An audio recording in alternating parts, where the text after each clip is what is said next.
ይላል ሰው ልጅ ሊረዳዳ የሚገባው መልካም ነገር ላይ ነው ዛሬ ግን ትብብሩ በጥፋት ላይ ሆነ ጉልበቱም ኃይሉም የምንተጋገዘው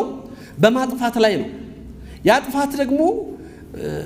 አንድ ወሎ እኔ እንግዲህ ወሎ ኑረናልና ብዙ አባቶች አይተናል አንድ አባት እንዲ ፊት ለፊት ነው የሚናገሩት አንድ ልጅ ሞቶ ዛው ሐዘን ቤት መተው ነው እኔ እዛ ተቀምጫለሁ ምን ሆኖ ሞተ ከሌ ብለው ጠየቁ ወንድሙን አንድ ዘመዳችን ያክስታችን ልጅ ሞቶ ቀብር እየሄደ በመኪና አደጋ ሞተ ሲላቸው የተረገመ ክፉ ዘመድ ብቻውን አይሞት ይዞት ይሄዳል እኛ ለማለት ይከብደናል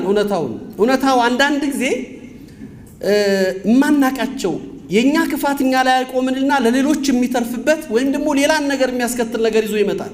ሳናስባቸው ዋጋ ሊያስከፍሉ የሚችሉ ብዙዎችን የሚያሳጡን ክስተቶች ይፈጠራሉ እኛ ኖረን መጥቀም ሳንችል ኖረን የሆነ መልካም ነገርን ሳናመጣ ይባስ ብለን ደግሞ ምናልባት በእኛ ሞትም ደግሞ ለሌላ ጥፋት ምክንያት ስንሆን የበለጠ አደጋ ይሆናል ቅድም እንደተነገረው ማንበባችን ማወቃችን የሚጨምርልን ነገር ከሌለ አለማንበባችን መልካም ነው አይደለም